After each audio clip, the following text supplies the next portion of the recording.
Bonsoir les amis, bienvenue sur la chaîne Power Trade, la chaîne des investissements. Alors aujourd'hui, le CAC 40 a encore perdu 3,58%. C'est la deuxième plus grosse baisse du mois. Nous avions eu une reprise hier, mais je vous avais dit que c'était une reprise technique. Et aujourd'hui, eh bien, la bougie du jour est vraiment pourrie. Et donc, nous allons étudier ça un peu plus en profondeur. Mais avant tout, le point de retournement serait demain de 7222. Donc, si on touchait 7222 points, le marché, d'après nos algorithmes, repasserait haussier. D'ailleurs, je tiens à vous signaler que nos algorithmes performent superbement en ce moment et on va voir ça d'ailleurs tout à l'heure. Alors, un marché très baissier, on voit que la moyenne 2 jours, 12 jours, elle est croisée depuis pas mal de temps, mais qu'elle est vraiment orientée à la baisse, donc ça c'est vraiment négatif au plus haut point. On a le Directional Index Mouvement qui est vendeur à peu près à la même période, il avait même devancé un petit peu la moyenne 2 jours, 12 jours. Nos algorithmes aussi sont vendeurs, donc on n'a plus aucun indicateur de toute façon qui est à l'achat. Donc en général, moi je me sers des indicateurs plutôt court moyen terme, mais dans une situation comme celle d'aujourd'hui, nous devons pouvoir regarder plus en profondeur qu'est-ce qui se passe. Et ce qui se passe, c'est qu'on a croisé la moyenne 20, vous savez que je travaille toujours sur la moyenne 12, mais là la moyenne 20 a été croisée aussi, mais aussi la moyenne 50. La moyenne 50, elle a été complètement pétée par les cours et on vient s'appuyer sur la moyenne 100. Donc la moyenne 100, la moyenne 100 jours, c'est quelque chose de très très fort, très très puissant. Tant qu'on reste au-dessus de cette moyenne 100, on va dire que c'est une grosse correction technique, mais il est peu probable qu'on aille plus loin, plus bas, dirais-je, puisque la bande Bollinger, elle a été explosée, elle aussi. Mais ceci dit, tout est possible, parce qu'on a un phénomène de contagion des problèmes liés aux problèmes bancaires. Donc, je m'explique, on a eu une première faillite aux États-Unis. Cette faillite, heureusement, la Banque centrale américaine a garanti l'argent de tous les dépositaires de cette banque, ce qui a rassuré les marchés. Donc la bougie d'hier était dans cette dynamique d'être rassuré. Ce qu'il y a, c'est qu'aujourd'hui, Crédit Suisse suit le même chemin, c'est-à-dire qu'on va vers une faillite de cette banque Crédit Suisse. Le problème est de savoir est-ce que les autorités suisses vont laisser cette banque crouler. Moi, personnellement, j'y crois pas. Je pense que si jamais la Suisse ne sauvait pas cette banque, ou au moins les dépositaires de cette banque, ça serait une catastrophe mondiale. C'est-à-dire qu'on aurait un effet domino sur toutes les banques, parce qu'aujourd'hui, plus aucune banque n'est capable de rembourser l'argent des dépositaires de cette banque, que vous soyez à la BNP, au Crédit Agricole ou autre. Si tous les clients allaient le même jour retirer leur argent, ça leur serait impossible. La problématique, c'est que toutes ces banques ont, d'une manière assez stupide, je dirais, la plupart de toutes ces banques ont, à chaque fois que des clients déposent de l'argent sur leur compte, ces mêmes banques ont acheté des obligations long terme qui, rappelez-vous, les taux d'intérêt étaient négatifs. Donc ces banques ont prêté de l'argent en gros à 1% en moyenne, et maintenant les taux d'intérêt sont à 4 ou voire 5%, ce qui fait que si vous avez des obligations qui sont à 4%, c'est bien mieux que d'avoir une obligation à 1%, ce qui fait que les gens qui ont des obligations à 1% souhaitent les vendre pour acheter des obligations mieux rémunérées. Et donc le prix de ces obligations ont baissé d'environ 20%. En gros, si vous allez retirer votre argent, la banque est obligée de vendre des obligations avec 20% de perte. Donc imaginez la conséquence sur les bilans. Et on a un problème qui est mondial, c'est-à-dire que toutes les banques se trouvent dans la même situation. Donc on a un problème systémique et une possibilité de voir beaucoup de banques s'écrouler, et je pèse mes mots. Donc la problématique est de savoir que vont faire les banques centrales. Vont-elles sauver toutes les banques les unes après les autres, ou au moins indemniser les clients, ou va-t-elle tout simplement rebaisser les taux, puisque la seule solution pour moi serait de rebaisser les taux.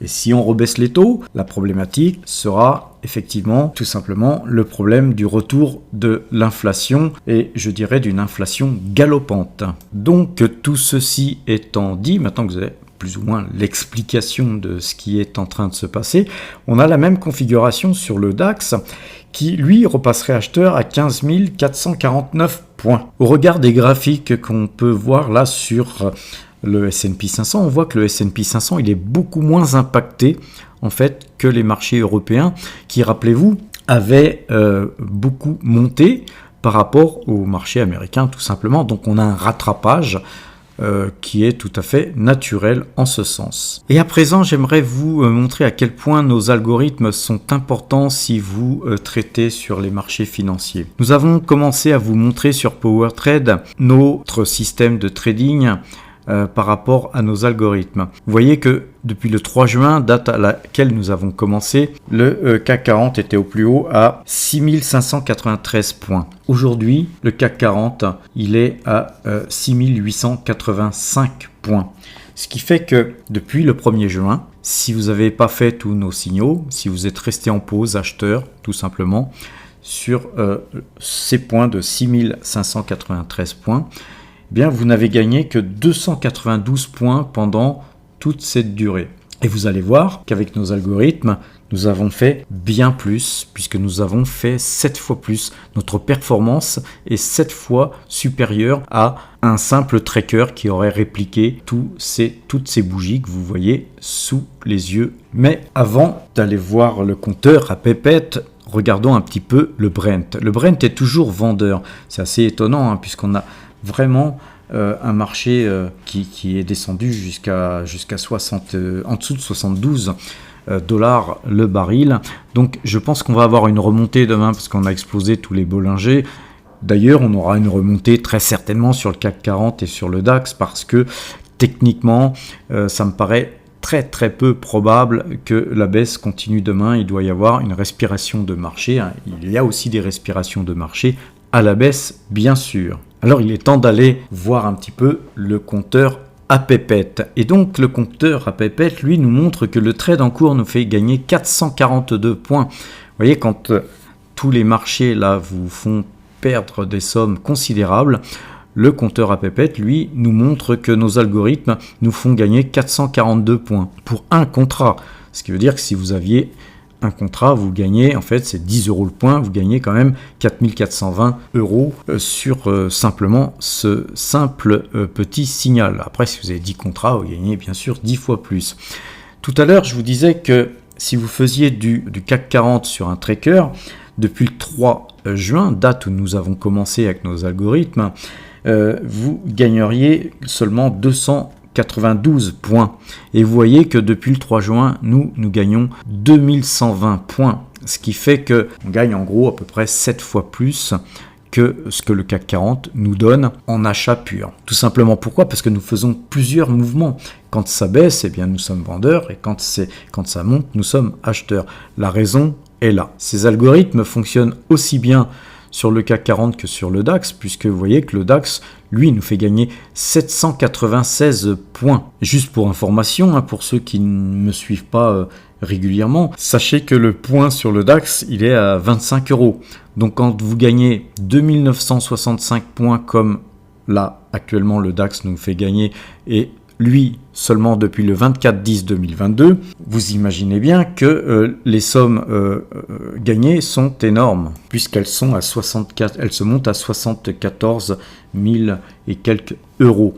Et ce, avec 12 trades gagnants contre 12 trades perdants. Le S&P 500, lui, nous donne moins, puisque nous avons commencé seulement depuis le 2 décembre, donc ça fait peu de temps qu'on travaille avec ça. Je vous rappelle aussi que nos algorithmes, nous les mettons en bêta-test sur le S&P 500 parce que c'est un marché que j'ai encore jamais traité, moi, avec ces algorithmes. Ça a l'air néanmoins de fonctionner, mais peut-être un petit peu moins que le CAC 40 et le DAX. Tout simplement, aussi parce que dernièrement, on a eu énormément de faux signaux. Et comme vous le savez, un système de trading, il faut le tester sur des périodes de temps assez longues pour pouvoir avoir la preuve que ce système fonctionne. En tout cas, passons au Brent. Actuellement, le Brent, lui, est travaillé uniquement sur une simple moyenne 2 jours, 12 jours. Donc, on ne se complique pas la vie. On a une moyenne 2 et une moyenne 12. Quand elles se croisent, on achète. Quand ça se recroise dans l'autre sens, on vend. Ce Brent, lui, nous fait gagner 15 pips depuis le 2 décembre 2022. L'ensemble de ces 4 indices que nous traitons nous fait gagner actuellement 5346 points.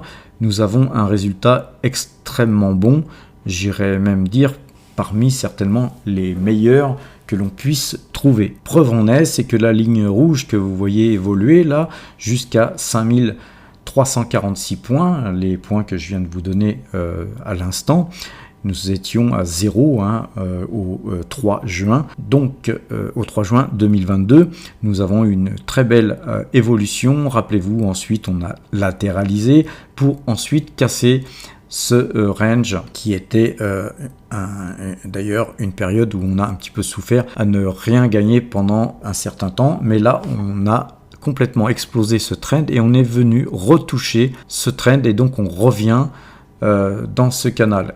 Il est possible que demain nous ressortions de ce canal tout simplement parce que les marchés vont certainement monter demain et donc demain nous resterons vendeurs quoi qu'il arrive tant que nos points algorithmiques ne seront pas touchés et donc il faut accepter de retracer sans quoi vous mettez des stops mais après sachez que quand vous êtes sorti du marché c'est extrêmement compliqué d'y rentrer, donc on peut toujours espérer faire mieux mais finalement croyez-moi les algorithmes pur, preuve en est, nous donne beaucoup plus d'argent. Après, à vous de suivre ou de ne pas suivre. Moi, je n'engage personne à suivre les points. Maintenant, sachez que, en tout cas, peu importe votre système, ce qui compte, c'est de le suivre et de ne pas ressortir en permanence de vos stratégies. Concernant notre portefeuille action, dans un environnement comme celui dans lequel nous nous trouvons, nous devons de faire quelques petites liquidités et quelques investissements judicieux. Alors, dans un premier temps, j'ai vendu 200 Coca-Cola. Il est de bon ton de prendre des bénéfices là où il y en a. Donc, ces Coca-Cola ont été vendus à 59,58$. J'ai vendu aussi 25 Tesla à 179,86$. Et puis sur un autre compte, j'ai par contre acheté 57 Total Energy. Les actions Total Energy ont été exécutées à 53,49€. Et oui les amis, on ne gère pas un portefeuille action comme on gère un portefeuille futur, comme on l'a vu précédemment. C'est beaucoup plus facile, c'est beaucoup plus, on va dire, on a une agilité beaucoup plus compétitive quand on traite sur des paniers d'actions où on achète des contrats, on les vend et on traite avec des algorithmes. Sur des marchés actions, on achète pour le rendement. Et avec ces rendements, on se constitue de nouvelles lignes et ainsi de suite. Donc en fait, on joue plutôt avec le phénomène des intérêts composés. Et par contre, effectivement, on se sert de nos algorithmes pour alléger parfois et pour plutôt surpondérer un portefeuille d'autres fois.